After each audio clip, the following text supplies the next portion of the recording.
Yo, what's up mga tol? Magandang araw. Shoutouts nga pala kay Sir Eraldo. Curious daw po si Sir Eraldo sa weight ng bike ko. Yung Abby Maldea road bike na kasalukuyang kong ginagamit. Tara, timbangin natin mga tol.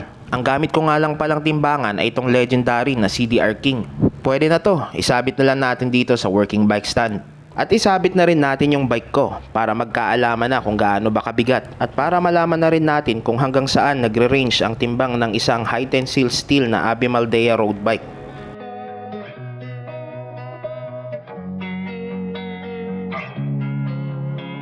Tumitimbang yung bike ko ng 10.89 kilograms. Halos nasa 11 kilos. Hindi na masama para sa akin. Para sa isang Abby Maldea na high tensile steel na road bike. Pwede pang gumaan to mga tol. Upgrade lang ng mas magagaan na pyesa. So yun lang mga tol. Ride safe!